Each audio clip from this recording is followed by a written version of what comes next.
Call this meeting to order. Welcome to meeting number 150 of the House of Commons Standing Committee on Government Operations and Estimates. Of course, widely known by everyone far and wide as the mighty OGO. We've got three groups of witnesses with us today. Each will invite to do a 5-minute opening statement. We ask you to please just watch the clock so that we can spend as much time as possible with our questions. We'll start with First Nations Financial Authority. Please go ahead for 5 minutes. Miigwech, Ani, and good morning. Miigwech for the invitation to speak today. I would like to acknowledge the unceded lands and the territory of the Algonquin and Anishinaabe people, whose lands we are gathered here today. My name is Jody Anderson, and I am the Strategy and Partnerships Advisor for the First Nations Finance Authority, FNFA, and a proud member of Couchiching First Nation located in Treaty 3. I am joined today by my colleagues, Ernie Daniels, President and CEO of FNFA, and Todd Eberts, FNFA partner and advisor for surety, who works with BFL Canada. FNFA is a nonprofit, Indigenous-owned and governed institution that operates under the optional piece of federal legislation, the First Nations Fiscal Management Act.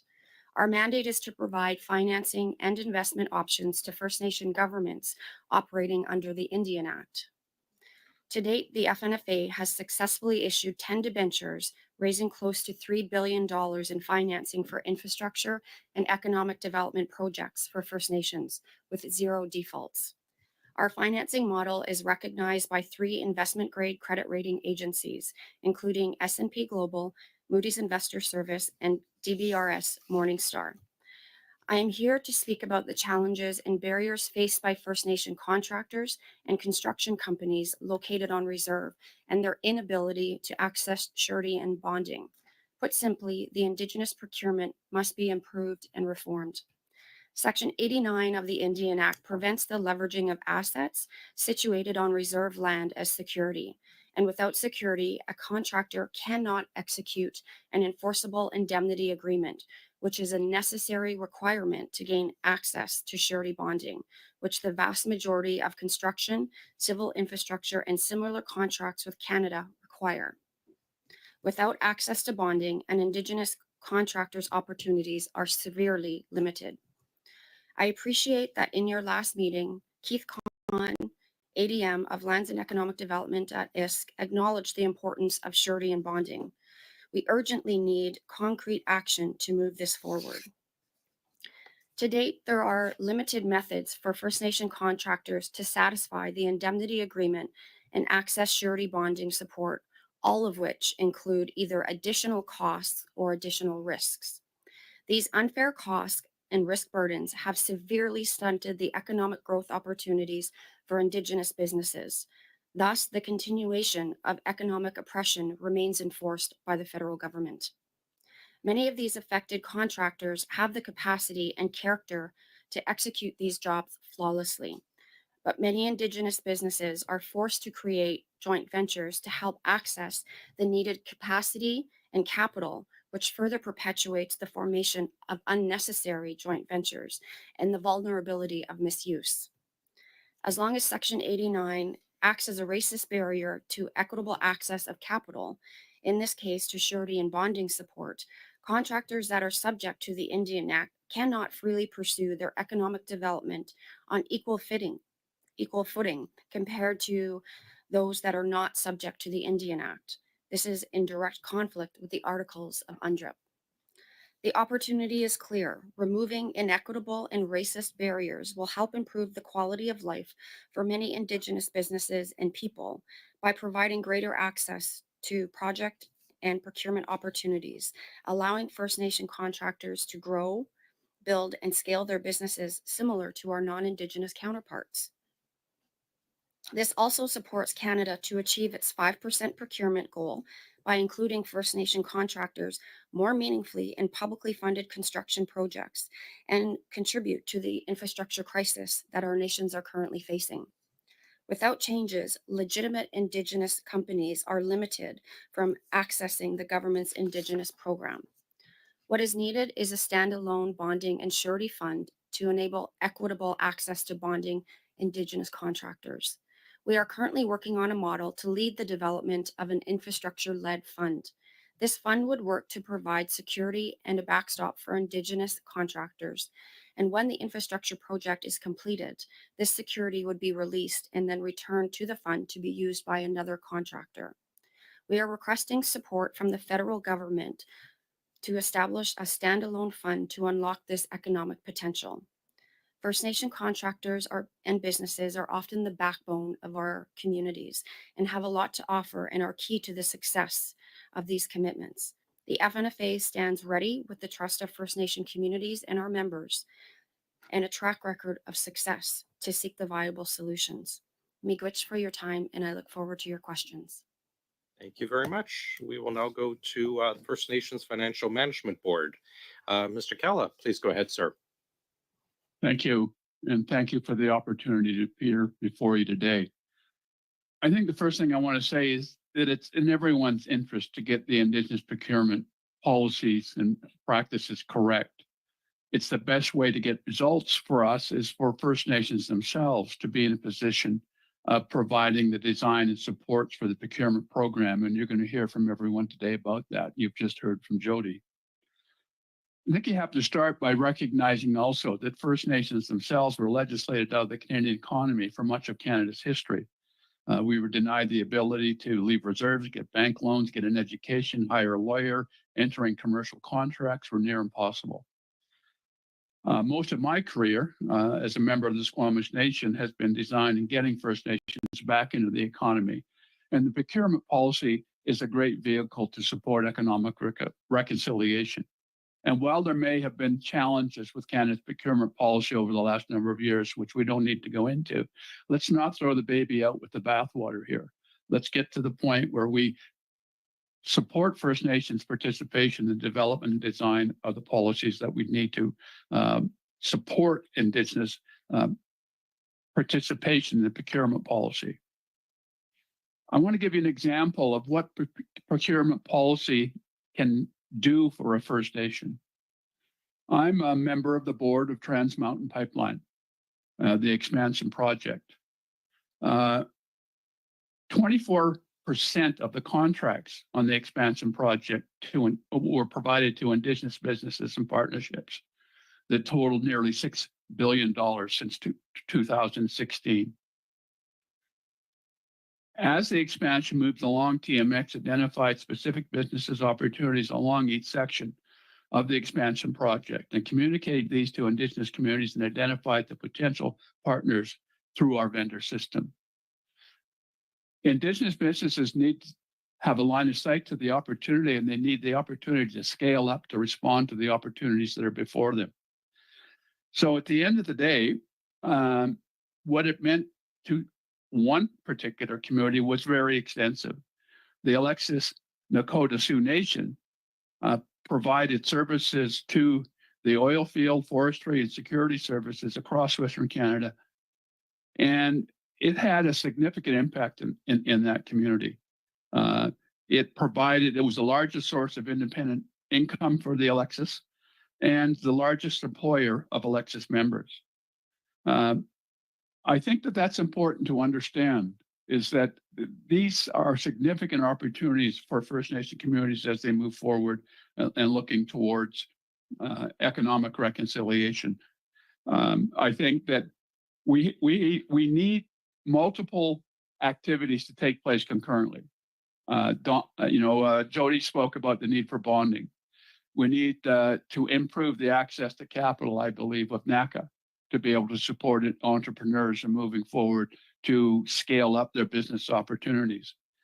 So, it's always a challenge, I guess. The 5% target is a very worthy target, and I think we should do things that allow us to move forward in doing that. But supporting the creation of First Nation organizations and institutions, I think is going to be an important part of that. We've had under the legislation, the ability to stand up an infrastructure institute for 16 months, and we're still waiting to get that done. We have to start moving at the speed of business in the processes that we establish, and I look forward to the opportunity to do this. But in closing, I just want to say the Indigenous procurement program is an integral part of economic reconciliation. It needs to be supported. It needs, and the First Nation organizations like the ones you have today need to be supported. We need to look at the ways and means in which that can be achieved. And I know Jody didn't speak about it, but Ernie might. We want the ability to securitize federal capital transfers.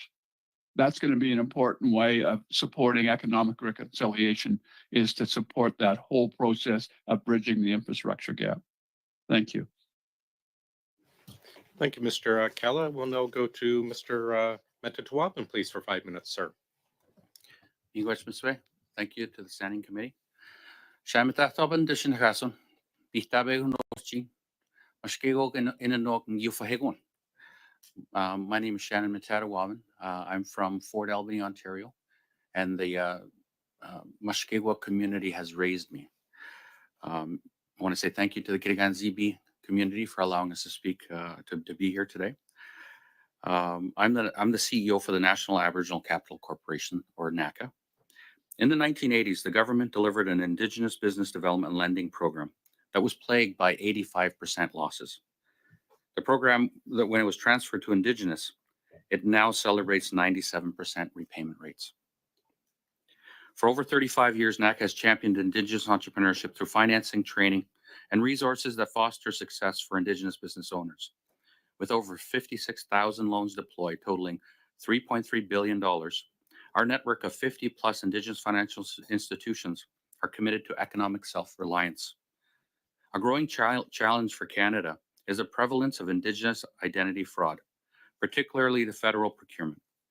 Fraud diverts possible contracts and resources meant for Indigenous entrepreneurs. Despite hearing in previous OGGO sessions that this is just a few bad actors, I can assure you that it is not. I feel the fraud is siphoning billions away from First Nation businesses that represent less than 1% of the $22 billion the government spends on goods and services each year. The numbers are stark, and so is the impact. Fraudulent claims and procurement drain opportunities and hinder First Nation community growth, job creation, and economic stability. In response, NACA and 4 other national Indigenous organizations have formed the First Nation Procurement Organization, or FNPO, as a solution. FNPO is supported by the Assembly of First Nation through resolution, and it centralizes First Nation business certification through a trusted Indigenous-led process. It's also modeled by the supply nation that Australia has had for more than 15 years and is seeing $4.6 billion in Indigenous opportunities. This approach respects Indigenous control over business data and ensures that procurement contracts go to verified Indigenous-owned businesses. Through initiatives like a national directory for certified businesses and training programs, the FNPO closes gaps in accessibility, allowing First Nation businesses to overcome systemic barriers and strengthen community economies. The FNPO is accountable to both federal government and rights holders in Indigenous communities, is governed by a First Nation board and advised by First Nation leaders, and will conduct annual reviews on large-scale procurement projects over $5 million to prevent misrepresentation and assess economic impact. We are also addressing the systemic biases Indigenous entrepreneurs face. Legal barriers like Section 89 that Jody talked about of the Indian Act make it harder for First Nation business to access and compete for government contracts. FNPO training resources build capacity, improve competitiveness, and help First Nation businesses navigate obstacles effectively. In closing, Indigenous procurement is not just a business opportunity, it's a step towards sovereignty and reconciliation. This comprehensive Indigenous solution offers a critical step forward in reducing fraud, increasing equitable access, and providing economic opportunities to Indigenous business. Thank you for your time and consideration. I will now like to introduce you to Don Madabi-Leach, Chair of the National Indigenous Economic Development Board, to present for the remainder of my time. English. Thanks, Ms. Leach.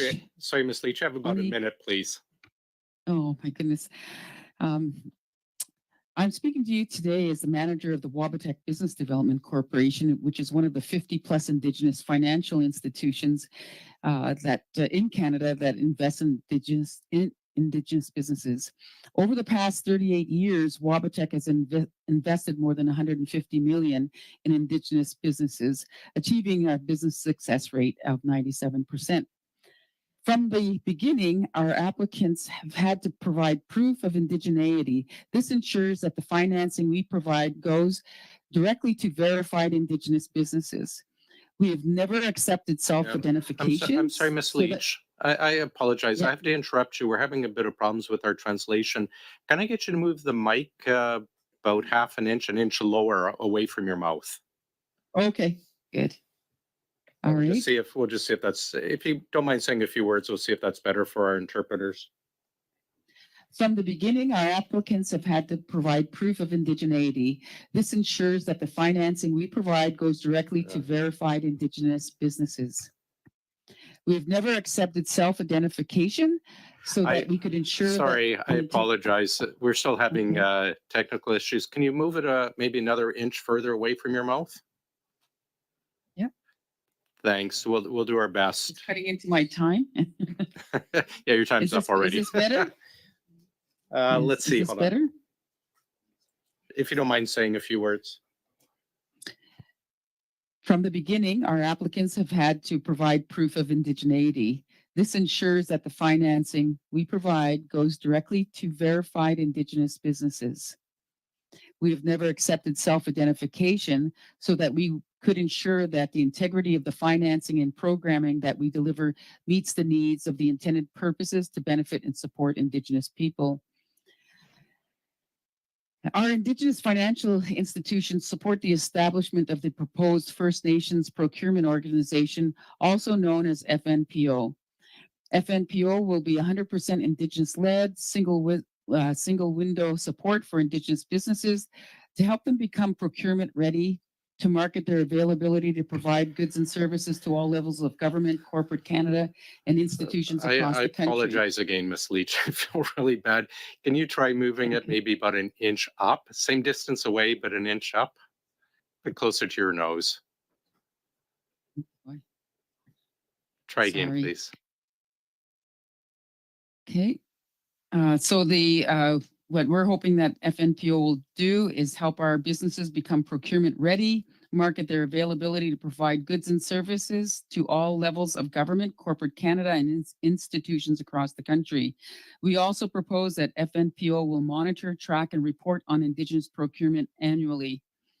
But most important, FNPO will become a certification authority to verify indigeneity, addressing a pressing issue: Indigenous identity fraud in This is procurement. Miss Leach. I apologize to interrupt you that third time. We're just not getting a clean feed for our interpreters, so we can't continue with your statement.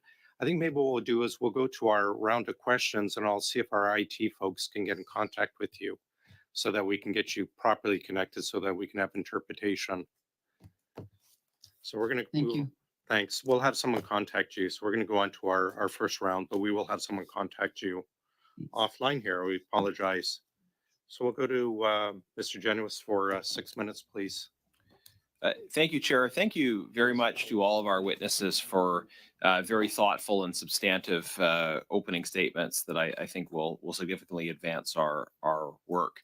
I want to thank you in particular for some of the different witnesses shining a light on this issue of Indigenous identity fraud. And as we've gotten into the issue of Indigenous procurement policies, what I've been hearing from different community leaders and businesses is that there is a broader category of problem of Indigenous identity fraud. And I wish the government would take this issue seriously, because what we hear back from the government on this often is that, well, Indigenous identity is complicated and there are disputes about it and there are different organizations who define it in different ways. And how can we really, as the federal government, resolve these issues? But the problem is, if you don't take identity fraud seriously, then you risk undermining all of the structures and supports that exist for Indigenous peoples. You end up with assimilation in the other direction, which is anybody and everybody can pretend to be Indigenous. And if you allow that reality to exist, then you've essentially got an assimilationist reality in terms of policies and programs where no distinction is being made. So I would hope and challenge the government to take up your comments on this and really take seriously the issue of Indigenous identity fraud, because it's impacting in a significant way the contracting and procurement world. But I think it's a broader issue than that. Minister Patty Hajdu was at the Indigenous Affairs Committee on Monday, And all opposition parties found her testimony very frustrating. She didn't answer basic questions. And in fact, this morning, the committee passed a motion to ask her to come back for 2 hours, essentially to try again at providing responses to serious questions that were asked. During my time with the minister, I asked her about issues around Indigenous identity fraud, in particular, some high-profile cases of businesses that were on the federal government's Indigenous business list and then were removed from that list. In particular, Dalian and Canadian Healthcare Agency, organizations that got over $100 million each in government contracts. I haven't seen the documentation about whether they are or aren't Indigenous, but what I know is that they were on the Indigenous business list, and then later they were off the Indigenous business list. And the minister would not provide an explanation as to why they were removed, what the process was around that. And if they were removed because they weren't Indigenous or hadn't been Indigenous or weren't Indigenous at the time they got those contracts, surely they should be expected to pay back the money that they got through representing themselves as being Indigenous. So I'd like to ask all of our witnesses if they can comment on how the federal government should deal with these kinds of instances of abuse. Should there be penalties? Should there be stronger penalties around misrepresentation of Indigenous identity or misrepresentation around joint ventures? What kinds of structures and penalties should there be to deter and to respond to these kinds of instances where a company is on the list benefiting from these types of programs and then is off the list and there's no explanation for why they were taken off the list? So I'll open it up to whoever wants to comment on this issue. Thank you for that question. I think that we need to deter this from happening. Indigenous people are also frustrated with the system. They're not seeing the opportunities. There's a big wall in front of the government, which means that we can't access government procurement. But on the other side of the wall, procurement is happening with actors that are not moving forward in the right way. There needs to be penalties for sure. That you need to be barred from the process. There's OSIC policies that deal with this, that includes up to and including barring for life access to this program. Criminal behavior to conduct fraud. So we have to take other steps and demonstrate to the world and to Canada that those actors that are engaging in this activity don't use this window and this program to access the federal government in a bad way. We need this opportunity for Indigenous people, because right now Indigenous people are taking their lives in their communities because they don't have opportunities in this world. Thank you. Yeah, thank you. And just to follow up on that very specifically, if you've got an instance where a company is on the Indigenous business list, they're benefiting from that program, then they're removed from the list, maybe because there was some misrepresentation involved, abuse of joint ventures. It seems pretty bizarre to me that after that misrepresentation, they would still be allowed to benefit from government contracts.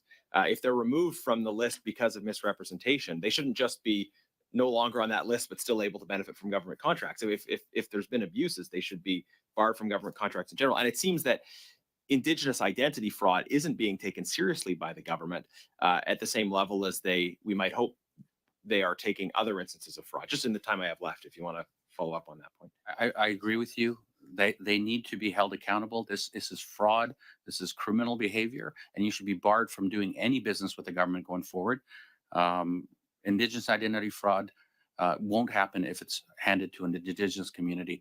Our network, 40 years, we've been doing this. We've been assessing indigeneity, providing business loans, providing grants to 56,000 of them. So we know our community. We know the organizations that are bad actors. We can make good decisions. Thank you. Thank you very much. Mrs. Atwood, please go ahead for 6.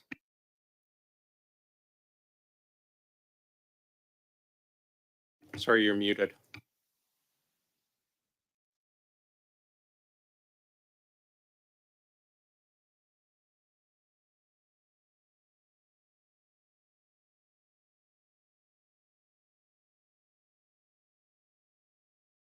We still don't hear Hello? you. I've got your time Oh. frozen.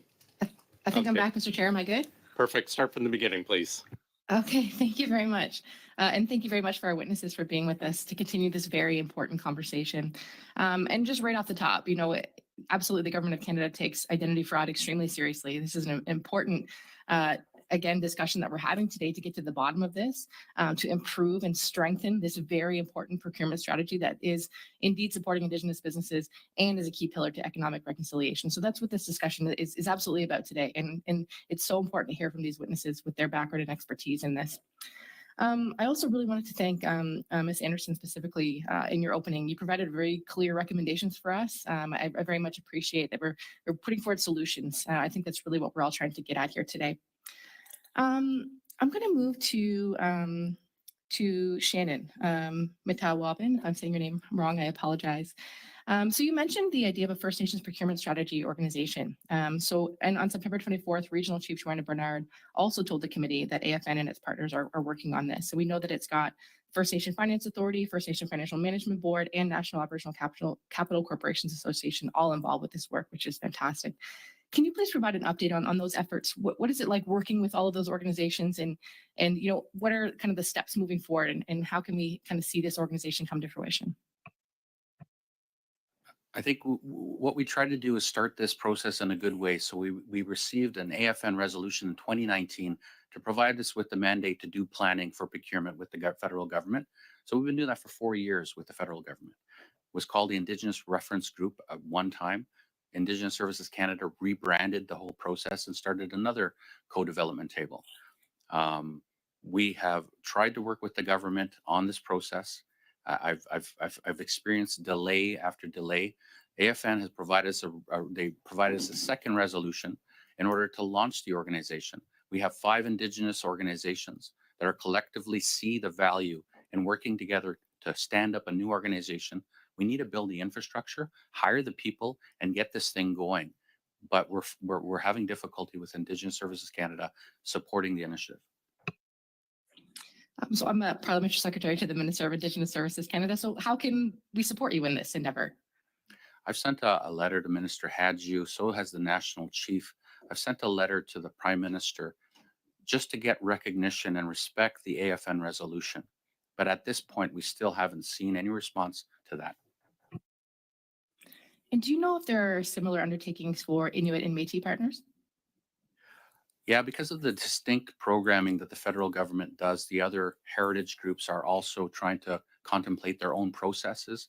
But I'm hoping that this First Nation procurement organization will be ultimately in the future of an umbrella process that is best practices internationally. Great, thank you. And just following up on that as well. So I did notice that the Canadian Council for Indigenous Business runs Supply Change. It's a platform to promote Indigenous business procurement among buyers and suppliers, which is great.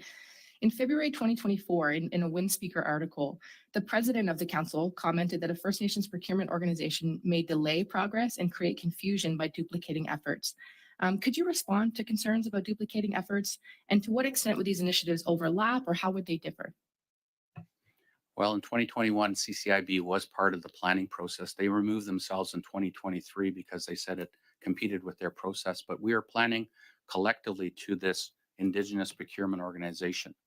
The Indigenous procurement organization is something that the rights holders in Canada have requested through resolution at AFN. We have 5 Indigenous organizations that have the capacity and the reputation to hold up and create this organization. This is what the federal government should do. Respect right holders, respect these organizations that want to create this so that we can have success in our community. Thank you. Great, thank you very much. And just to switch gears a little bit, I'd love to ask Ms. Anderson or Ms. Madabe Leach as well. Are there additional barriers for Indigenous women when it comes to business? If I'm not sure if I can still speak here, but I just want to say, yes, there are barriers. And right now, though, we have a program that is supporting the startup of businesses through a micro loan for Indigenous women in Canada. And it provides $20,000 in financing to help them get started. But I think this is a perfect program because since it started, over nearly 500 new businesses have been started by Indigenous women in 5 years. That's over 100 businesses a year. And this is a small program, but it's making a huge impact, and it's delivered through the whole network of Indigenous financial institutions. So we know our clients best.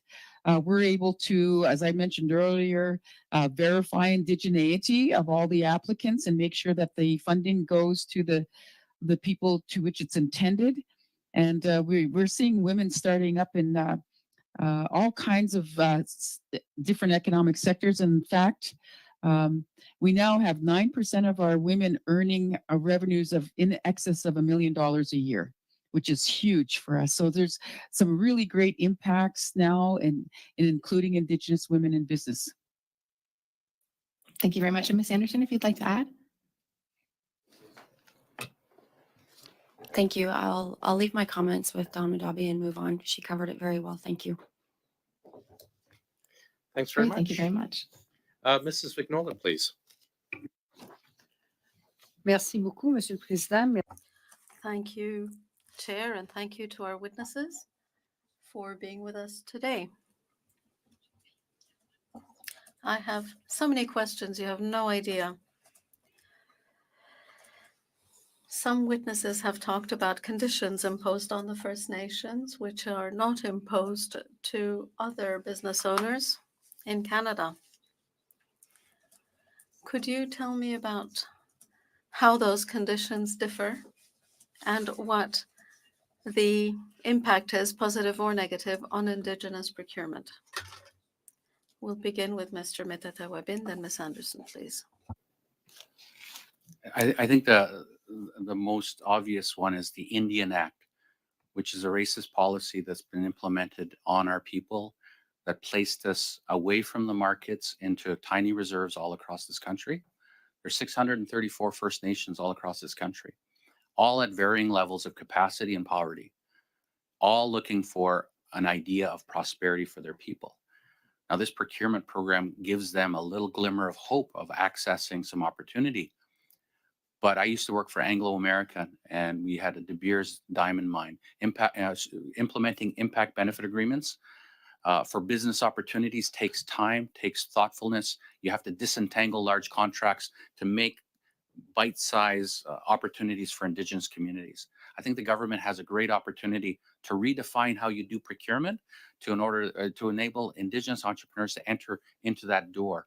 That way you get to know them. You'll have lifetime procurers for the government.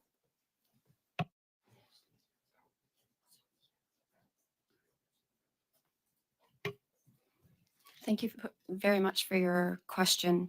I would echo the impediments of Section 89, both hinder the development and the progress of one, accessing capital, and having the ability in this case to access surety and bonding. There is a cost to procuring a bid and submitting that into federal and public contracts and projects. The Indigenous contractors, while one door has been opened by the 5% procurement target, the second door remains closed because they cannot access surety and bonding. The cost to procure a bid is quite substantial. A lot of these Indigenous contractors will not spend upwards of $50,000, $60,000 to create a bid, only to be told no because they cannot access surety and bonding. So we're seeing that. The other piece of that is often our contractors are becoming subcontractors. They don't have the opportunity to become prime contractors. And the cost is the inability to scale and grow their businesses. The cost of securing capital in order to procure materials that are required for these large projects is severely stunted. So Section 89 becomes a huge impediment in terms of accessing capital to both secure materials for the bids and also to execute an enforceable indemnity agreement. Merci beaucoup.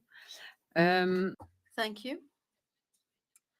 A witness also talked about the status, the verification of Indigenous status. The same is, the process is not the same for a First Nation as it is for a Métis Nation. Under the legislation, as of the second generation, your grandchildren and great-grandchildren are no longer being considered First Nations by the government. This is not the same for Métis. Does that have an impact on Indigenous businesses? And secondly, should the First Nations be responsible for stating and determining who is and who is not part of a First Nation? Should it be their responsibility rather than the federal government's? Mr. Medeta-Webin, please, and then your colleague. Community, our First Nation community, are the only ones that should provide citizenship to our people. It should remain with the communities and the organizations that represent them and that are stood up by them. That should be the only place that that happens. And there are many challenges with indigeneity, with the Métis community, dealing with that right now. I'm not Métis myself, but I know that they have organizations that are defined as Métis through the Red River and other ones that are not. So this the Métis are more of a mix of Indigenous and European, which is not the original definition of Métis, and that's being sorted out, I think, by their own community. But they should be the only ones that you ask. Thank you. Merci beaucoup. Thank you. There are few universities and higher education possibilities in First Nations communities, particularly remote and isolated communities. What sort of training and education should be provided in these communities so that children don't have to leave to get the education they need? We're out of time. If you're able to offer a very brief response, or perhaps we can get back to that next round. Well, I could just say that I was sent away to go to boarding school in a city away from my community. So having resources in the community is very important, and using the online ability of teaching like this would be beneficial to the community, but we still suffer from broadband access. Thank you. Thank you, Mrs. Vignola. Mr. Johns, it's a pleasure to welcome you back. Go ahead, sir. Good to be back. Thanks, everybody, and such an esteemed panel to be on today to join and hear from.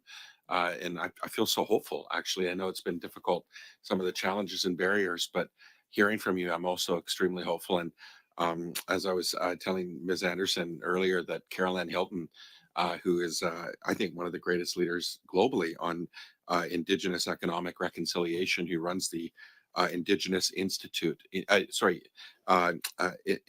Indigenomics Institute.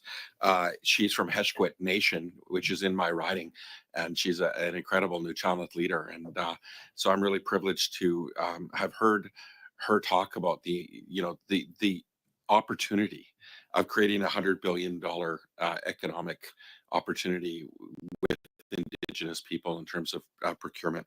And she talks about moving towards, and I'll read a quote, systemic inclusion of Indigenous people in today's modern economy, which is such an important aspiration, and it's critical when it comes to reconciliation.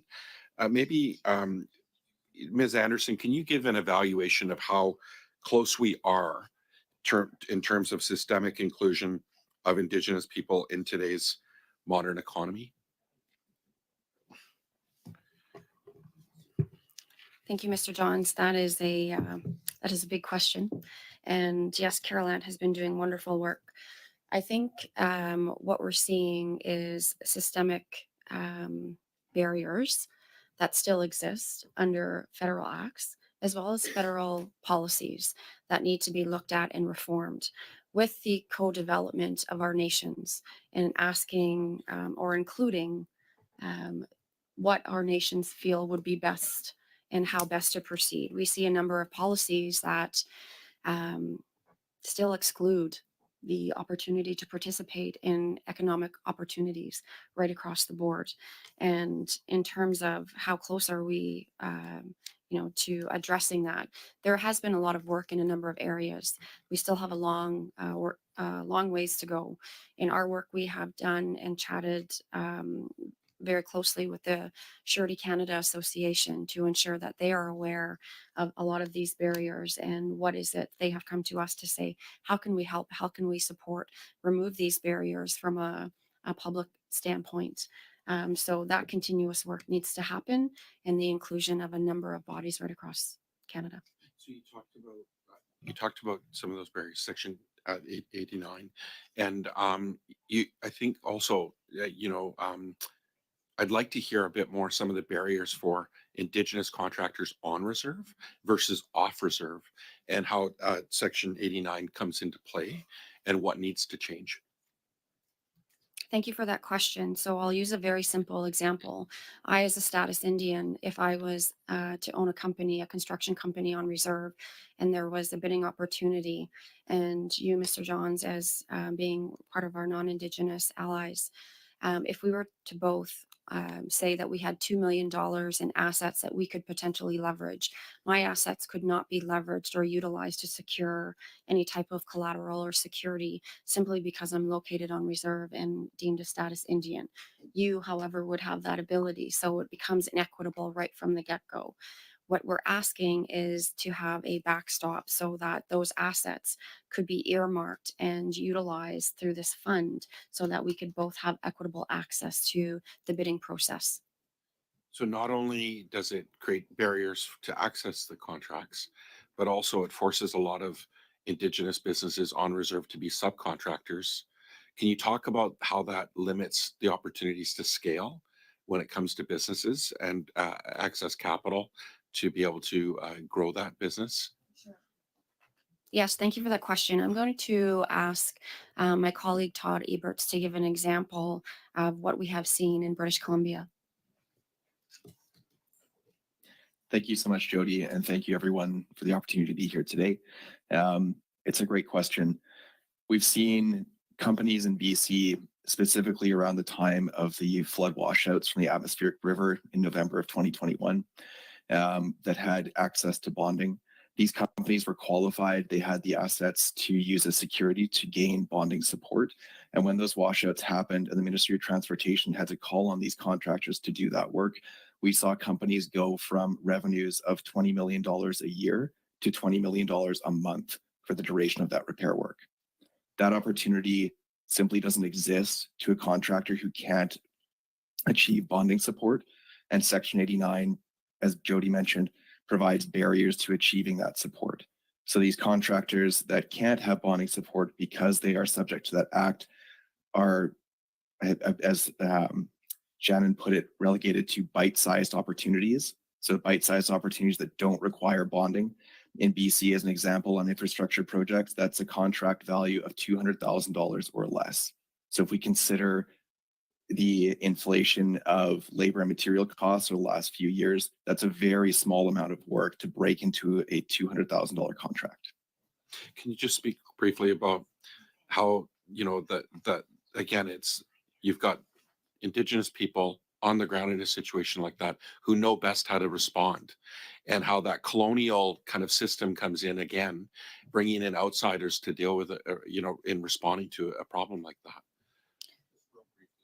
Thank you very much. We are seeing our communities have to watch non-Indigenous contractors come into our communities and do things like paving roads or the construction of buildings when we have the ability to execute with our own Indigenous companies, simply because bonding is a mandatory requirement for federal procured projects.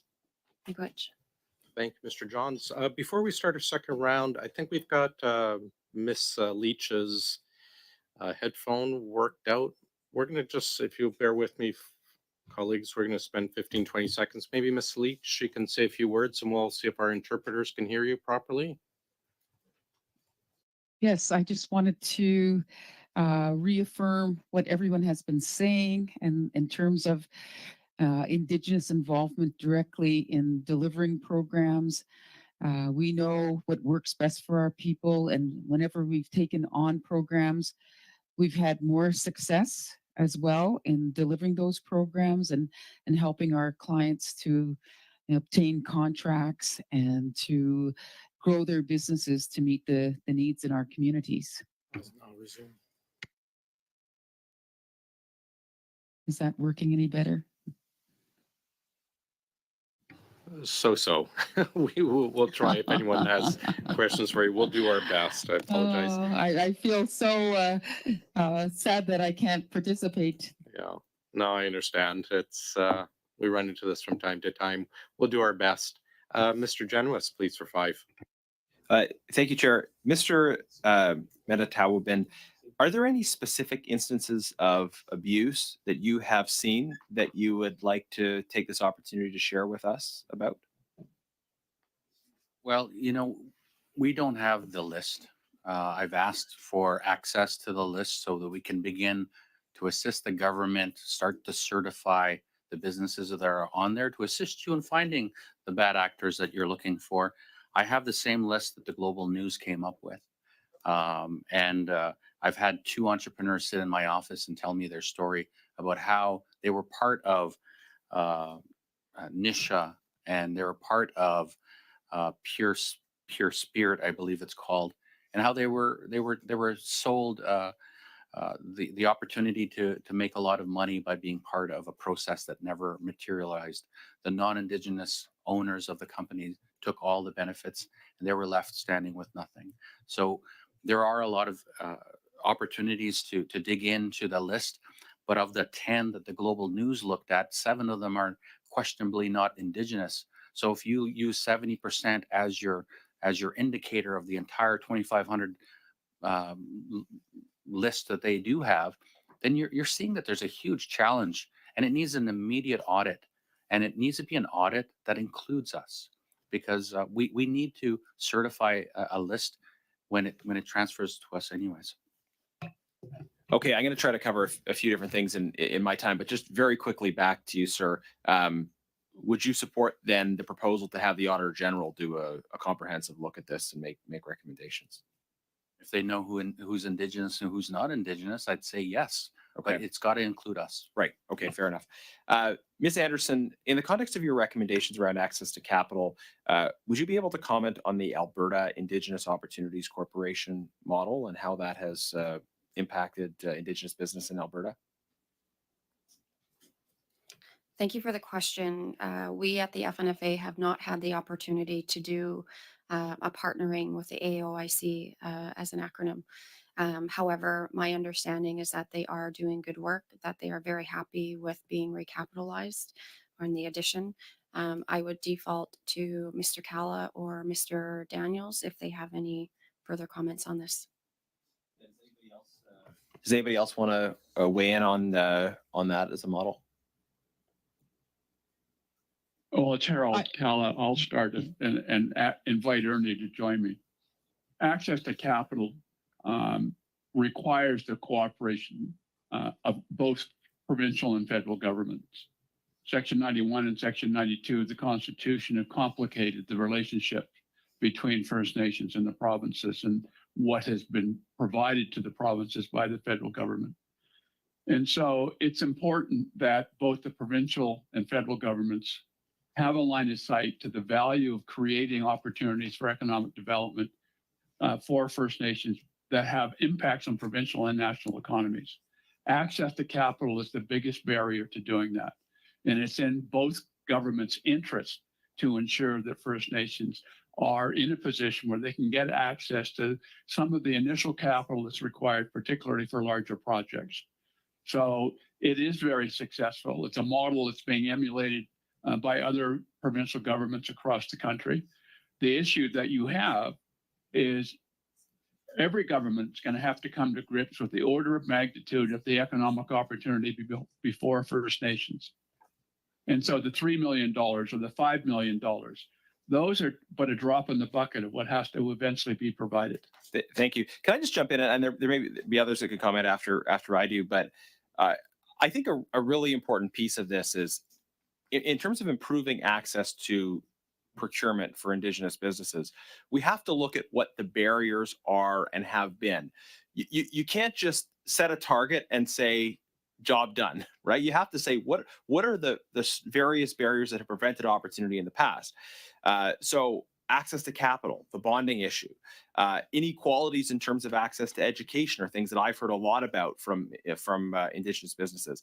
The other issue is just structural insider preference. And this is something we've looked at across the board here, is on the one hand, you say we want more Indigenous business, but on the other hand, you have a system that says you have to have done a certain amount of business already with the federal government. So if you've been engaged with provincial governments, if you can do the work, but you don't have that same history. So how can we address these real substantial barriers that are getting in the way? It's not just about setting a target, it's about actually addressing the barriers that exist. I apologize. There's not enough time left for a response. Perhaps we'll get to our next round. We'll go to Mr. Batiste. Welcome back, sir. Thank you for having me. And I want to jump into the conversation around what do we do moving forward. Now, as a status Indian, and I'm coming to you from the Eskasoni First Nations Mi'kmaq community today, when we look at procurement for First Nations or under the Indian Act, a status Indian, it's pretty cut and dry. I have a status card. That means I'm Indian under the Indian Act. It's pretty easy to determine that, even though I've got problems with the Indian Act and I've written op-eds on this and I've had our government look at opening up how we determine that, because it's my firm belief that nations should decide who are part of their nations. But I'm wondering, since you're the experts, you've been doing this for 30 years, more than that successfully. Harold, Jody, Shannon, we've had conversations. How do you determine who is a Métis or an Inuit under your organizations? Or to Dawn, if I can. If I can add to this, we've worked for 3 years on building a definition of Indigenous businesses.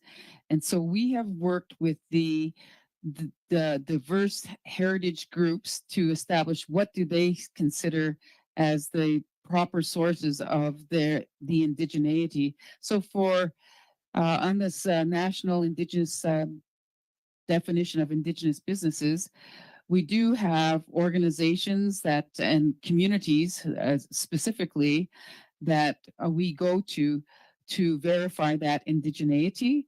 And we have identified, for example, that for the Inuit claims, they have a process there for identifying who Inuit people are.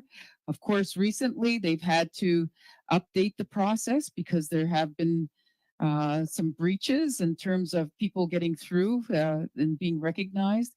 And we know as well that the Métis are working towards finalizing how they can also work on this, because currently we recognize the organizations that were members of the Métis Nation of Canada and our National Council, Métis National Council, and the Métis National Council is changing its membership. So that's something that the Métis are working towards and determining who their membership is.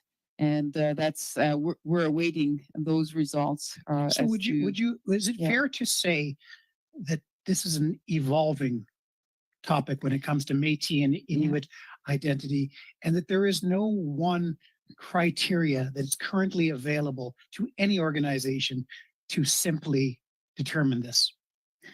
Well, I think there is. We know that Can you share it with us? Yes, for example, the ITK, you can go to ITK, the Inuit Piarsit Academy, and what they could do is they provide you with the proper claims group to speak to verify an individual's Inuit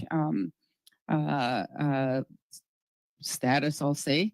But we know that right now there's discussions around Nunatukevoot and determining their eligibility as an Inuit organization. So Don, how about the Métis? Who do we go to for the Métis? In terms of if I'm in the Atlantic and if someone claims that, well, I'm a member of the Eastern Woodland Métis that, doesn't have federal or legal definition, how does one go? Where does one go? They're not recognized as Métis in the Atlantic. Yeah, that's exactly what I just said. But Yeah. I'm wondering, is there a one definition that all of the different organizations use, from NACA to First Nations Financial Authority, to figure out a definition of Métis? Yes, currently we look at what's written in the Poly case about connection to community. There's criteria that in the court case that was passed, and the determination depends on the organizations. For example, we do set in the definition that we recognize those affiliates of the Métis National Council, such as the Métis Nation of Alberta.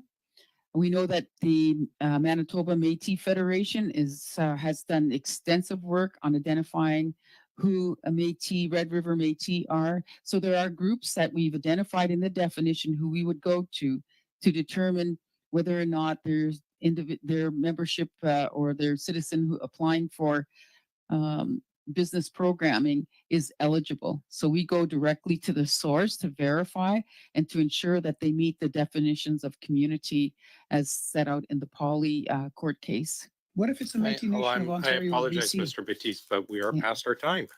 We'll go to Mrs. Vignola, please. Merci beaucoup, monsieur.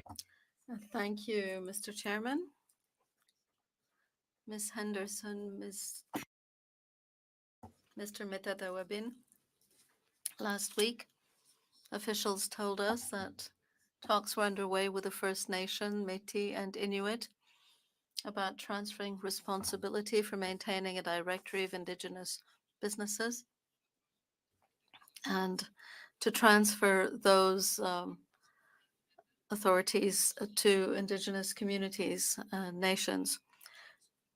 Do you have those discussions? Are you having those discussions with Indigenous services? Have you had them over the past 3 months? I guess you can call it announcing and talking about possible options. But when somebody says they're into talks, they're talking about how it's going to happen, and that has not happened. I think that we should be a lot further down the road, considering we've been at this for 4 years. And we are offering the opportunity to transfer that to the First Nation Procurement Organization, but we're not resourced. We haven't started to get ready. We haven't hired a CEO. We have a board of directors that are mostly all sitting here that are ready to start this work. But we need Indigenous Services Canada to affirm their support for this process and stop talking about all the options that they're considering. It's very paternalistic when you have rights holders saying that this is what we want to do and we have a solution for you, and then the government sitting back and saying we're still thinking about it. Merci. Rapidement. Thank you. Quickly, creating a First Nations procurement organization, how is that being received by the federal government? And how is that organization going to make it possible to deal with Indigenous procurement related issues, particularly Indigenous funds? Well, we've been at this for a while. I said we sent letters to the minister. We've sent letters to the prime minister. We've been trying to work with the officials.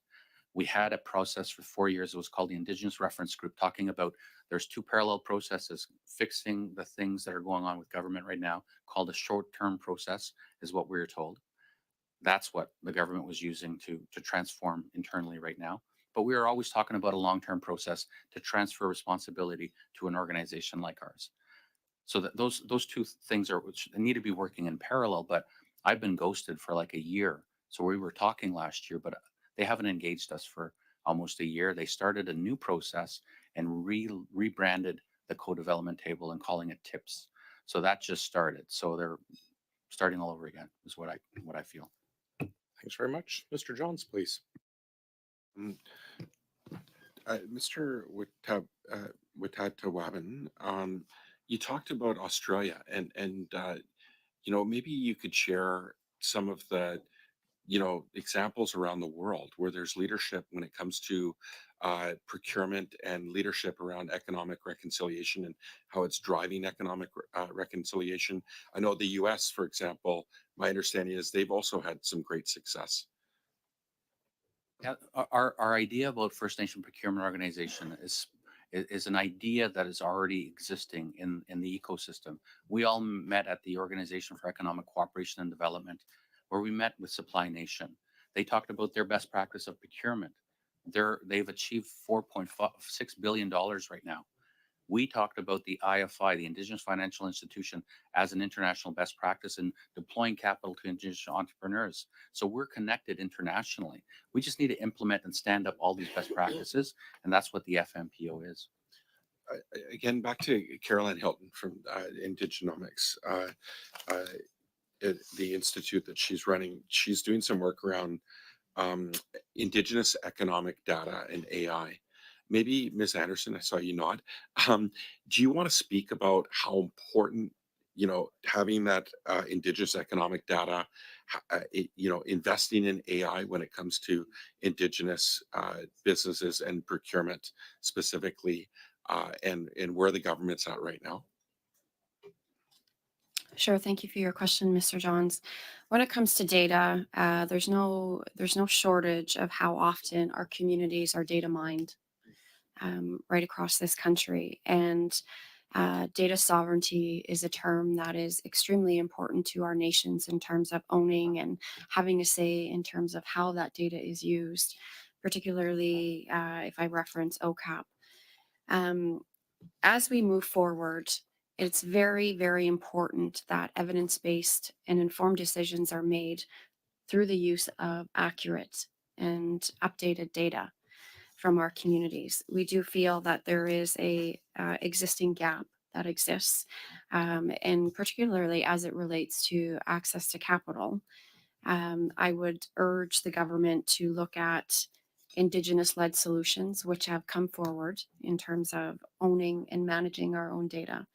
With the use of AI, it's going to be extremely important to be very cautious and understand how this will work with the benefit and to the benefit of our nations going forward, as opposed to against our nations. Thank you. Mrs. Block, please. Thank you, Chair, and welcome to all our witnesses here today. My first questions will be for you, Mr. Matatawaban.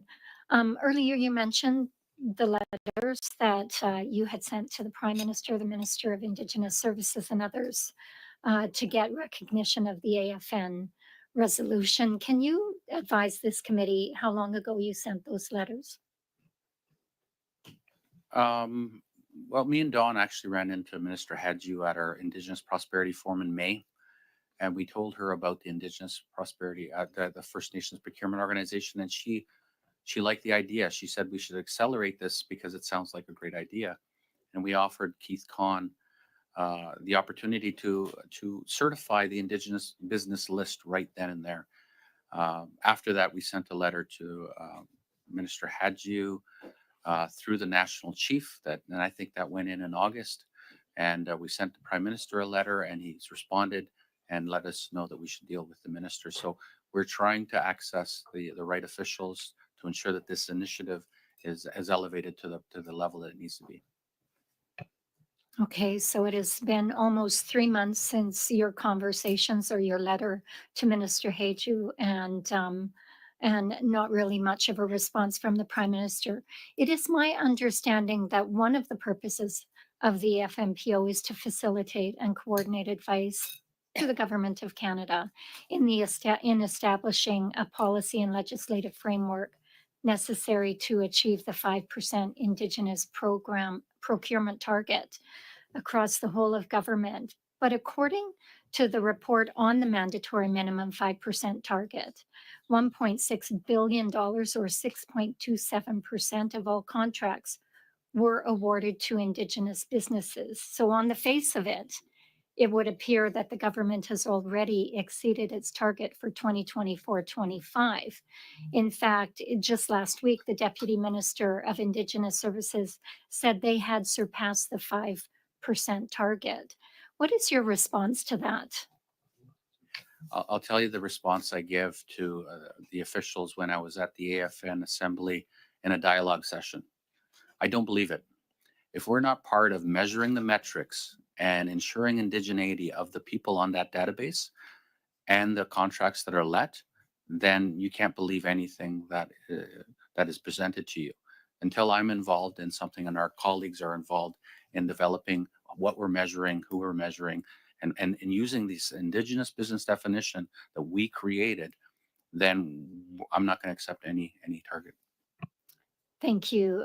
So we have heard many times here in this committee how difficult it is for companies, smaller companies, to get into government procurement. And now with this study, we've heard that it is particularly difficult for Indigenous companies because they need to be on a list to be considered Indigenous.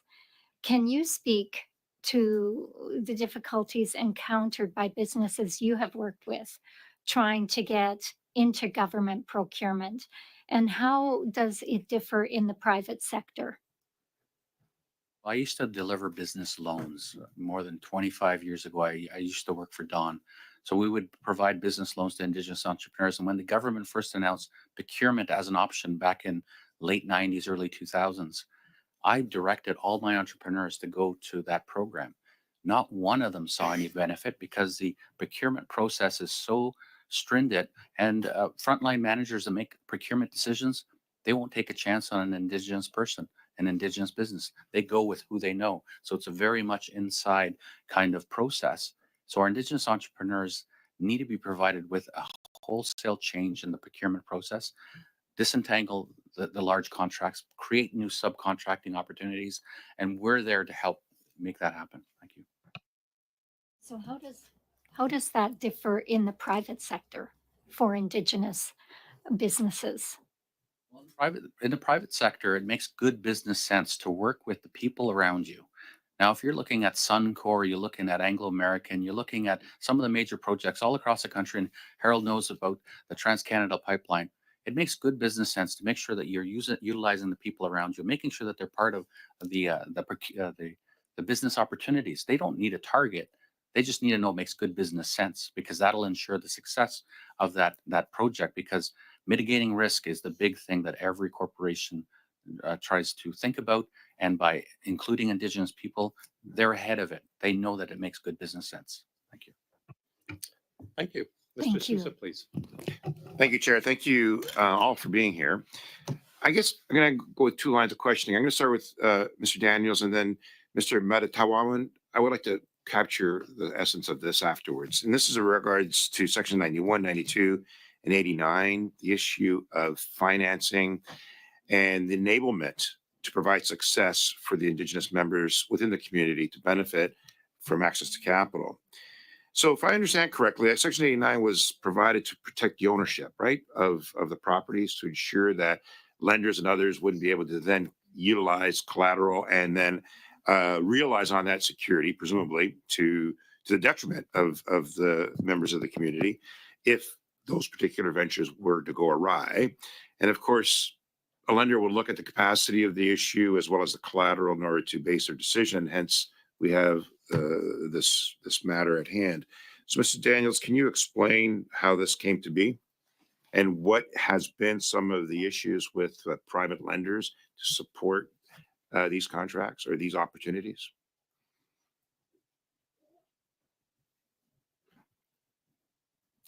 Mr. Anderson, can you jump in? He's on? He's on mute. Sorry. I put myself on mute. Yes, thank you for the question. A really important question to consider. Yeah, the Indian Act is a real barrier to some of our Indigenous businesses, First Nations businesses, to get really attract the good financing or even get surety bonding if they're bidding on contracts. So that's one of the that is a problem for sure. Now, under the First Nation Fiscal Management Act, that is a workaround the Indian Act. The Indian Act still exists. So what we've been able to accomplish, and Harold can add to this as well, is that we're securitizing revenue streams as opposed to assets that would allow us to do long-term financing at affordable costs. And so this is almost the same kind of solution that we're proposing for the surety bonding issue that we face right now. By forming and doing economies of scale, we can work together to utilizing a backstop, try to get more affordable types of bonding to our contractors. So by securitizing the income stream, which makes a lot of sense in this respect, you're acting as the equity player, right? Because you have to assess risk. And yes, and the risk on the deal for a lender is like no risk or as less as possible to provide the traditional lending instrument. But then the securitization would then involve other members of the Indigenous community. Who are the investors in that case? Well, the investors are the capital markets. We go directly to the market. We're leveraging these revenue streams into the capital markets. We're getting private capital that we're actually bringing into the economy here. You got to understand this, like we've actually issued pretty close to $3 billion in loan. The economic impact of that to Canada is almost $6 billion. So given that scenario, which is important, how is it that the bonding is becoming problematic when you have the backstop or the support of this other equity engagement? Well, we don't.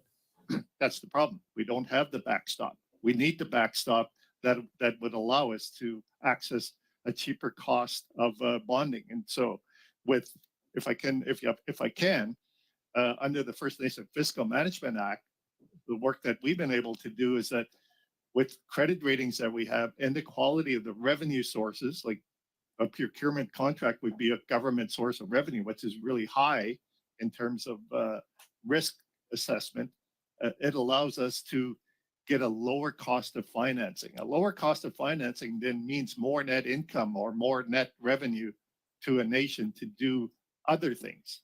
Yeah, I understand. So the dilemma, what I'm still struggling with, is the ability to get the bond, given the fact that now you've got an equity position somewhat better with the securitization. You don't have the backstop because then that really hinders the community. You don't want the community to give up its asset if something goes the other way.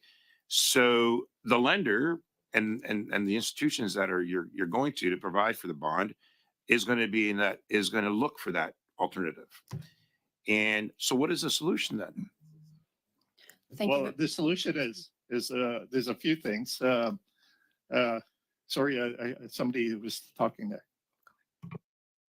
You or Jody can answer by means. Okay. Sorry, go ahead, Jody. Thank you, Mr. Daniels. In this particular case, this for differentiating, the First Nations Finance Authority lends directly to First Nation governments as an entire nation. In this particular case of surety and bonding, it impacts individuals like you and I.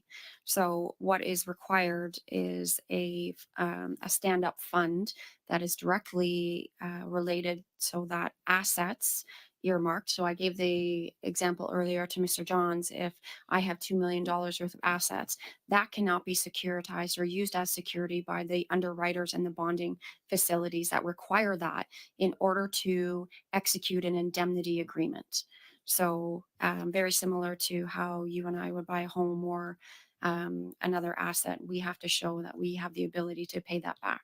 So this is what this fund would do, is act as a backstop, in which case the contractor could then access bonding. Once that project is executed and completed, that earmarked $2 million from the fund would then be released and recycled back into a fund where other Indigenous contractors could in fact utilize that. So what's holding up? We're way past our I'm sorry. I'll couple minutes past our time. Thank Thanks. Mr. Kella, your hand is up. Oh, no, it's down again. Never mind. No, no, if I can. What Actually, the problem here is Mr. Calla, I'm Section sorry, we don't 89. have, You gotta get it out I'm of the way. sorry, perhaps we can get back the next round for that. We're past our time for Mr. Sousa. Mr. Genwis, please. Thank you, Chair. Sorry to run out of time at the end of my last round. I want to come back to the issue I was raising at that point, which is that we've got a government that's saying, on the one hand, hey, here's a target, and that's our job done. The problem is that on the one hand, we see that there are people that are accessing that target who shouldn't be. We've heard testimony from the AFN about a majority of those companies accessing those set-asides being shell companies, and we've heard testimony today about systematic Indigenous identity fraud. On the other hand, we have Indigenous businesses that are not able to access these opportunities because of other barriers. We've talked about some of those barriers already. I want to highlight in particular the issue of insider preference, structural insider preference in our procurement system that's been highlighted many times by different witnesses, and in particular, the Procurement Ombudsman has done great work on this.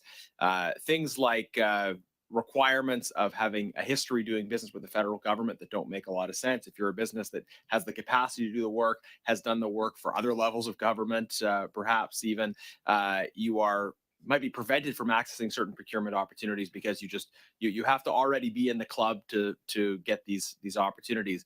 And there's various other structures that we've identified. Sometimes it looks like these structures are actually purpose built to allow a facially independent bidding process to actually be directed towards certain companies. And we saw with the Arrive scam issue cases where a case pointed out by the Auditor General where GC Strategies sat down with government officials to figure out what the terms of that contract would be. So what is the impact of insider preference, and how can this issue in particular be tackled? Open it up to whoever wants to talk. We've got about 3 minutes left of my time, and I'll let you take the rest of it. Can I share an example? Yeah. So there's a company in Ontario, First Nations Procurement Incorporated. Matthew Al created a manufacturing facility during COVID. There was all talk about Indigenous procurement. We're suffering from a major event. And he invested in creating a manufacturing facility on a First Nations, trained and employed 50 people from that community. There's no bigger social impact than actually putting a business right on a First Nation to impact their incomes. Not one procurement contract. He had to have 1 million masks sitting just to be eligible.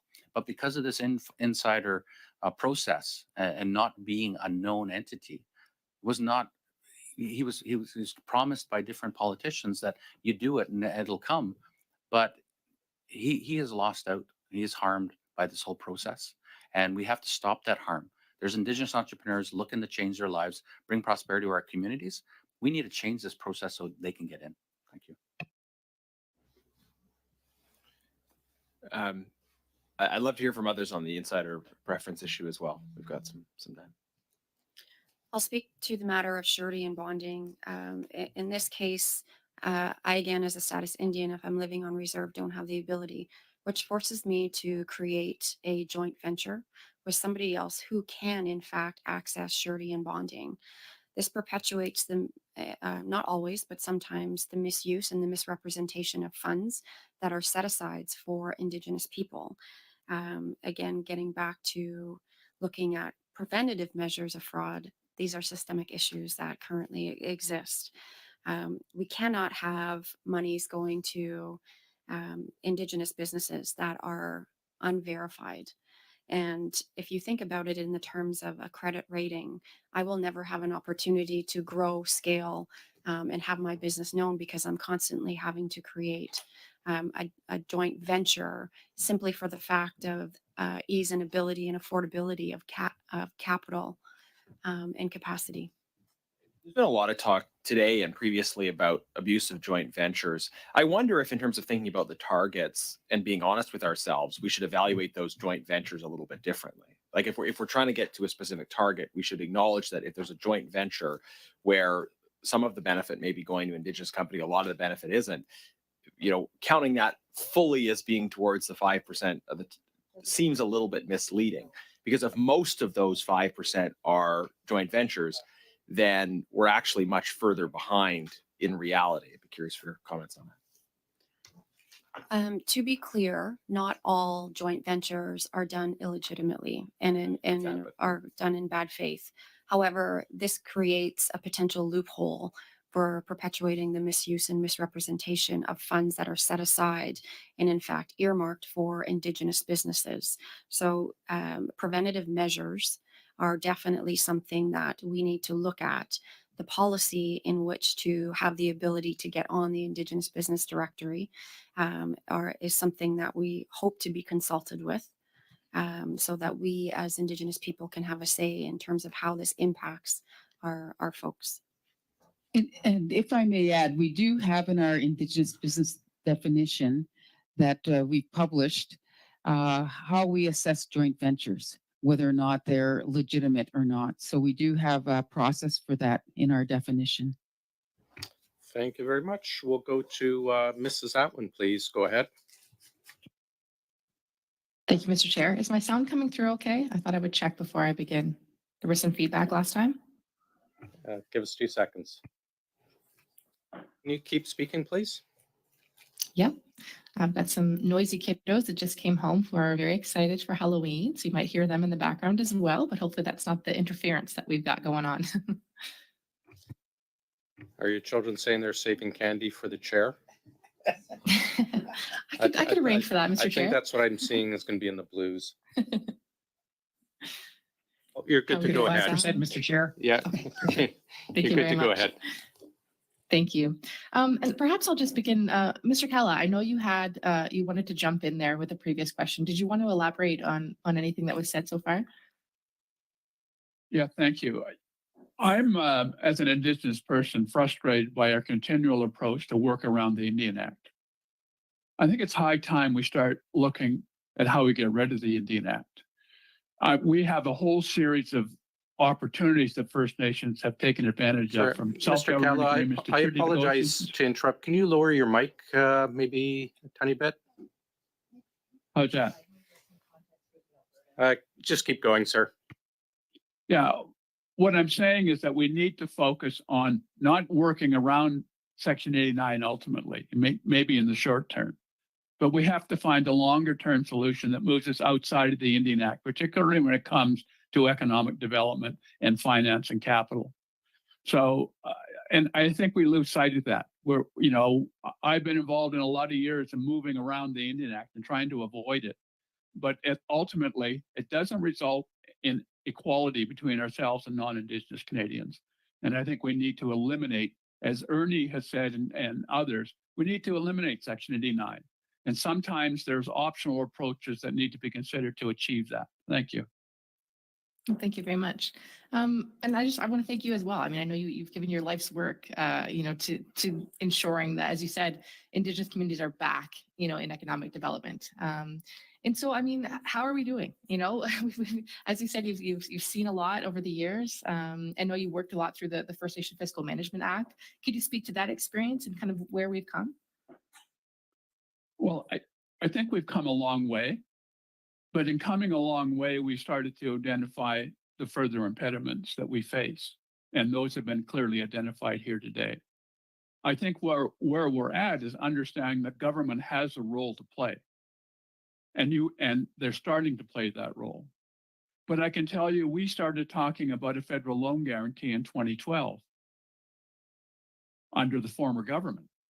Why does it take 15 years to get to the point where you're starting to acknowledge these kinds of things exist and the barriers, and they need to change? Government has the role to play, but in many cases, it's getting out of the way. Looking at how you make legislative changes and acting at the speed of business.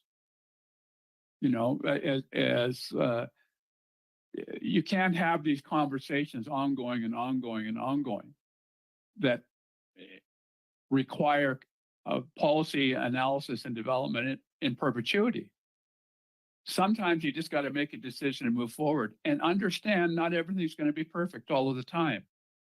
But if you look at the outcomes, you just look at what the finance authority's been able to achieve, what the Tax Commission has been able to achieve. Look at the Fiscal Management Act itself. We now have over 350 of the Indian Act bands involved in the FMA. We're producing capacity development in First Nation communities that enhance the ability of those First Nations to support their membership. So it is First Nation solutions work. The FMA is the most successful piece of legislation we have. And so when we start talking about procurement organizations and other vehicles, look at the success of those institutions that we've created and understand that we will be able to. And part of it is bringing those things into being. You know, we passed legislation 16 months ago to create an infrastructure institute. It's still not up and running. That's not acceptable. You got an infrastructure gap. The economic impact to the regional and Canadian economies by bridging that gap is immense. So government has to act. It has to act more quickly. It has to respect First Nation solutions have proven themselves to be valid, and they need to get out of the way. Thank you very much, Mr. Callett. That's it for me, Mr. Chair. Thank you very much. We'll go to Mrs. Vignola, please. Merci beaucoup. Thank you, Chair. I don't have much time. I have a comment, which I'll try to make as concise as possible. I'd like both your views on what I'm saying. This is personal. It involves only myself. I think it's absurd for one nation to tell another nation who is or is not a member of that nation. It is absurd for the federal government to be telling the First Nations, Inuit and Métis, who is part of their nation. It is absurd for the federal government to be preventing you from developing and being independent on your own lands. I think the solutions provided by your nations, the nations that are subject to the repercussions of federal government policy, the solutions you propose are systematically ignored. That's absurd. It is absurd that nations should be treated like minor children by other nations who are being paternalistic and have been acting that way even since 1760. I would like your views on the subject and your views on how we can genuinely work towards meeting your needs and your self-determination. I just want to highlight, we have a plan for you. It's called the National Indigenous Economic Strategy. 22 communities, 22 organizations worked on this, mostly during COVID. We got together and we worked on this. So there's 107 calls to prosperity for Canada to look at. It covers people, land, infrastructure, and revenue. These are all important elements of future prosperity for Canada. They're equally important for Indigenous prosperity, and we have a plan there. Calls to prosperity that Canada can look at to begin planning with us, sitting down and talking about it. Harold's talking about the institutional building. We're looking for gaps in our community where we can lead and develop things that our community needs for us. So it's UNDRIP, right? Indigenous for Indigenous. Thank you. Thank you for the question, Ms. Vignola. You're absolutely right. It is a colonial and very paternalistic approach that is currently being taken. And when our treaties were signed, this was not the understanding of our nations to move forward with limitations to economic participation when we already had an existing way of our economy and being and thriving in our economies. I think that consultation is extremely important in these cases. Shannon has talked about this 107 calls to action. The fiscal management and the FMA have what's called a roadmap. And together we have come together to form the Indigenous Economic Council, which takes into consideration the perspectives and the priorities of our nations right across Canada, including the rights holders, so that we can move forward on our own. Mr. Kalla alluded to the fact that the FMA is the most successful sectoral governance piece in Canadian history. And this has to do with the fact that it is truly Indigenous led. And we have been able to use the tools that we have come up with to help our nations when they ask for help and assistance. We believe that this is the way. We believe that Indigenous led institutions and the ability to determine our own fate is very important. And as nations, you're absolutely right. And I'll be clear, as a First Nations woman, it's not for me to decide who is Métis or Inuit. We also consult with our other Indigenous groups to ensure that how we're progressing is within the acceptable means that they deem as well. So collaboration, you are absolutely right, but also getting out of the way and allowing us to continue forward so that we can thrive once again. Wonderful. Mr. Johns, please.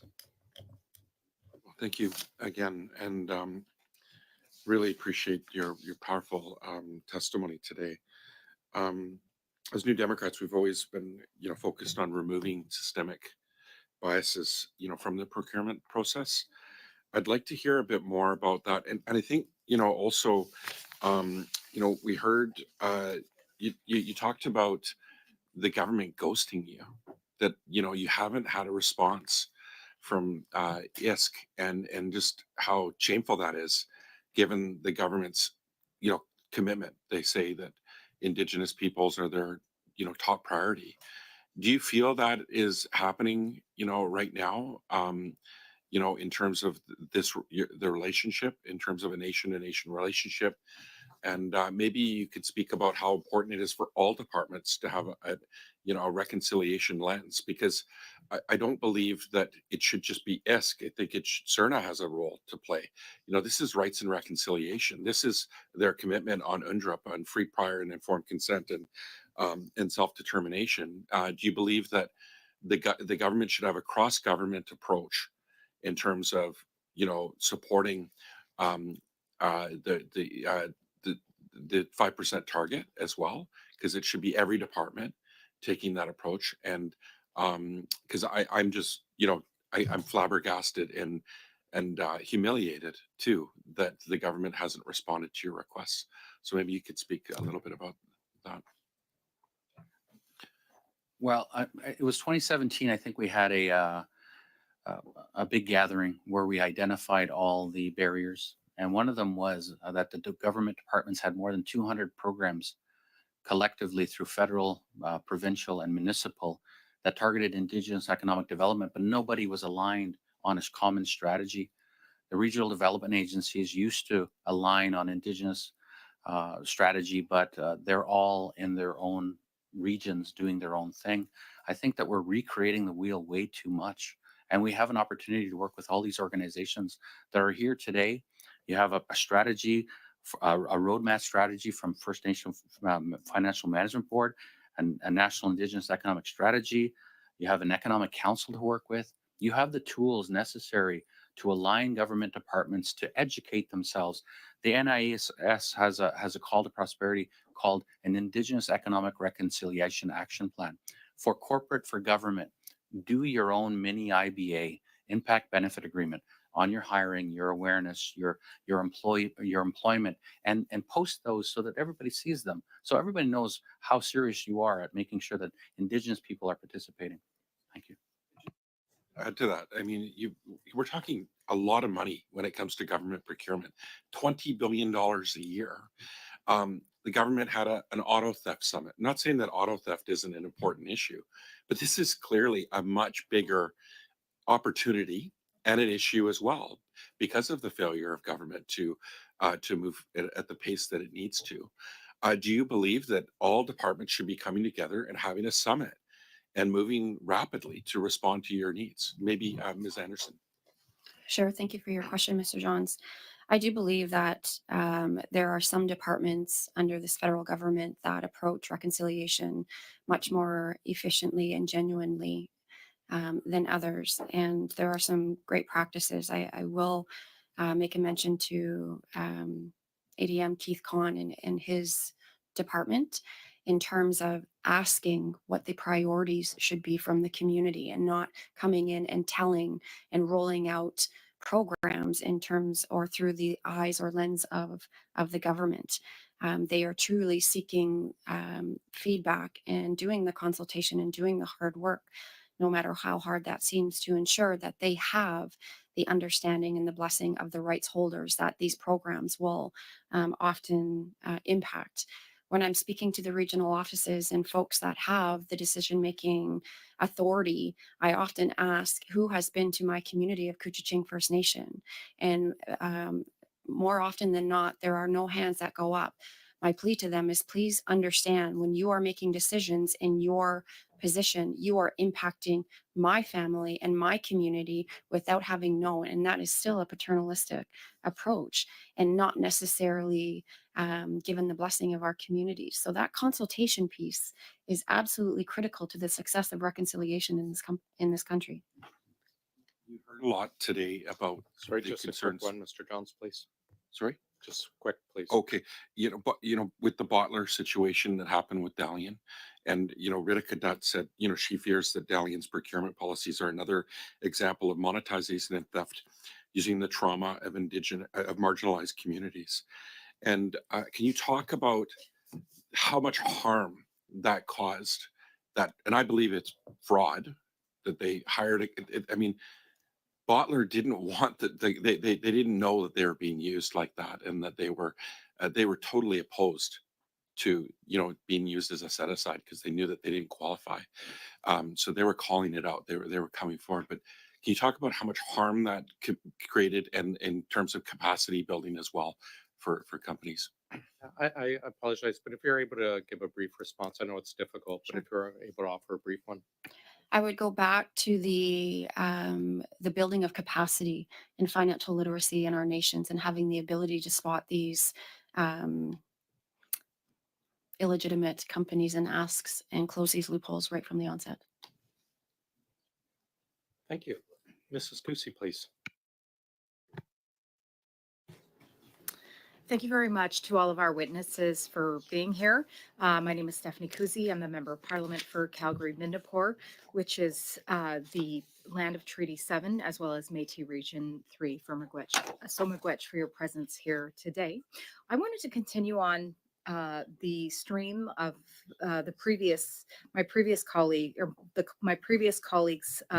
my colleague's previous questions, excuse me, sort of around procurement outside the halls of power. We see often that a lot of the chosen procurement vendors are from the National Capital Region. And as a member of Parliament who comes from the West, I would definitely like to see procurement from all communities across Canada, and in particular for myself, the West. And with that, I would add the North. So in your opinions, please, Ms. Anderson and Mr. Metatawaban, what policies are needed to ensure that all regions are included in procurement procedures, please? Thank you for that question, Ms. Kuzi. I believe that this is very important, not just to say we need contractors from the NCR or the National Capital Region, but from right across Canada. And when we look at a geographic scope in terms of, thinking outside of our bubble here in Ottawa, that is welcomed and encouraged by all contractors to bid on. I know that there has been tremendous success with a lot of the communities or Indigenous businesses and companies in the province of Alberta, particularly as it relates to oil and gas, and have done quite well and have been able to thrive. But this is outside of the scope of federal procurement, because oftentimes there's a much easier win and less red tape, if you will, than coming through federal procurement processes and checkboxes. So I would encourage that we certainly look outside of the NCR region. I'm not familiar with all of the clauses in the bonding or procurement policies, but I would hope that that is encouraged greatly. I would just add that we have an opportunity right now. The light is shining on federal procurement. You can lead by example because there's opportunities out there for Indigenous people in the provincial and the municipal and in corporate Canada. There's probably more procurement available in the corporate sector than even in the federal department. But we have to set the process right. The First Nation Procurement Organization is here to work with you to make sure that we have the right policies, processes, tools. We're advocating and we have the right targets and a way to report it out to Canadians. We have this ability. We just need to be worked with. Thank you. Thank you both. And Madame Anderson, you touched upon the oil sands. I'm very proud to come from Alberta, and I believe that natural resource companies in Alberta work with First Nations companies because they know that it's good business and they are driven by results. So again, in your opinions, please, Ms. Anderson and Mr. Metatawaban, what can we learn from private sector examples as those which are occurring in Alberta, please? So I used to work for De Beers, and so it was implementing an impact benefit agreement. And maybe it wasn't done the best, but we did recognize that you have to work with a community well in advance to build the capacity of that nation. Work with them on developing businesses that would meet the objectives of that business, and make sure that you're building the capacity of the people so that they can implement the business opportunities. And that's really what I think we can gain the best practices of those major projects on how they worked up communities in order for them to all have opportunities at that business and employ their people. There are great examples out there, and we can just put those to work. Thank you. Thank you very much for the question. And I too believe that this is an example of good business right across the country. I would like to see a point where the set aside is no longer needed and our businesses are being brought forward as primes because we do good business and are quite capable, and we have the ability to show that we can execute these contracts flawlessly. Thank you both. Mr. Daniels and Mr. Kella, I'm familiar that you have provided some advisement, some counsel to our leader, Pierre Poilievre, regarding economic reconciliation. And can you please share with the committee why you believe the natural resources, are so important and the natural resource sector is so important for economic reconciliation, please? Well, Ernie, if you don't mind, I'll go first. As you may or may not recall, I'm a member of the board of Trans Mountain Pipeline, and I look at the challenges that particular project faced with the private sector. One of the things that has to be improved in this country is getting to the final investment decision more quickly. The regulatory framework has to be completely revised. It has to be done with Indigenous inclusion. That's the first thing that has to happen, or we're not going to have the opportunities that people think we're going to have. A lot of people look at mining and the natural resource sector as being a prime candidate, and it is, but it's going to need a regulatory process that reaches a conclusion much sooner than it currently does, or other countries are going to take advantage of the opportunities that we have in Canada. We're not the only place in the world with these resources. We need to ensure that Indigenous inclusion is a reality that the private sector embraces and includes in it, including access to capital and bringing those Indigenous communities in. One of the greatest transitions that can occur in this country is if our Indigenous people are included in all of these major corporations. We have to bridge a gap of being isolated for 300 years from the economy. And you can't move from where you were to operating in the international economy as it is today without some support.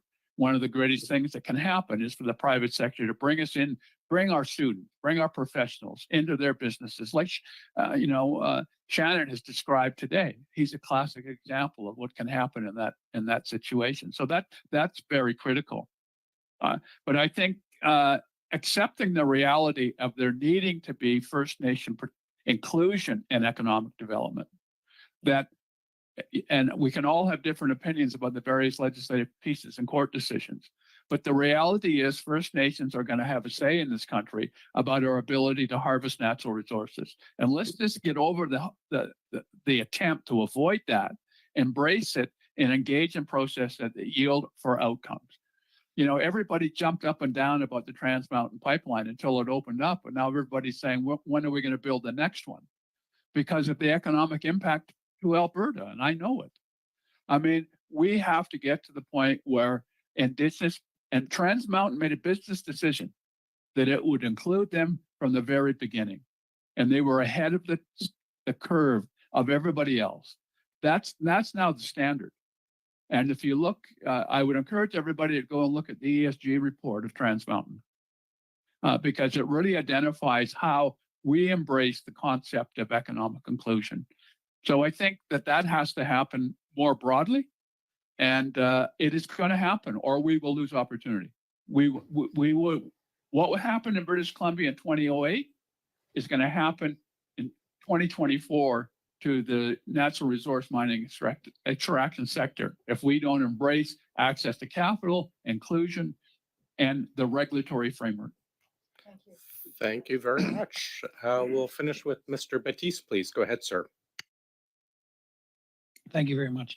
And just quickly, I think that we can all agree that economic reconciliation is important. I think we all agree that, because of colonial policies, because of the Indian Act, that Indigenous communities haven't received their fair share of opportunities. Would you all agree that having an Indigenous carve out for procurement, for other things is an important step towards achieving economic reconciliation? And I need you to be very brief because I have a follow-up question on that. It's critical, Harold. Absolutely critical. I concur that's really important. You have to open a door in order for people that were excluded to enter so that they can start participating. Thank you.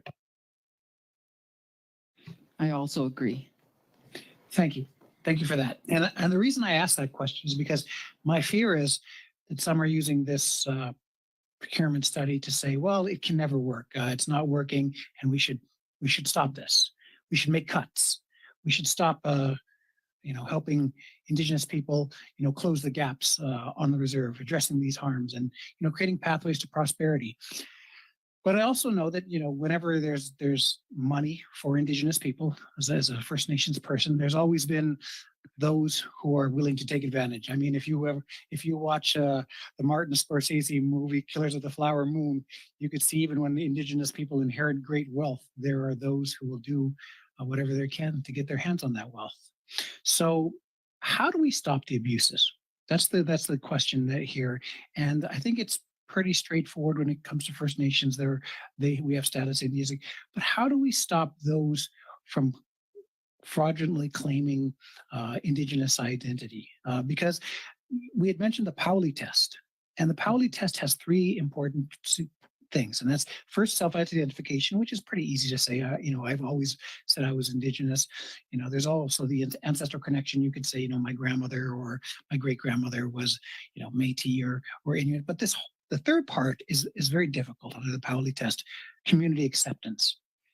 How does the government verify when an individual say they passed this, they check a box and say, I've been accepted by this community? How does the government verify that with very specifically with Métis and Inuit? Can you guys give us a little bit of thoughts around that? Thank you, Mr. Batiste. Thank you for the question. The Prime Minister has stated over and over that Indigenous people are the most important relationship to the Government of Canada. And we often throw around this term of reconciliation, but I have to ask and challenge, what does that mean? There is no reconciliation without reconciliation. And that means putting action behind a lot of the words and promises that have been said to date. I think, in terms of the strength of the Indigenous communities, we have what's called the Moccasin Telegram. And this is a very powerful tool that we use in terms of stewardship of our communities and our people and our businesses.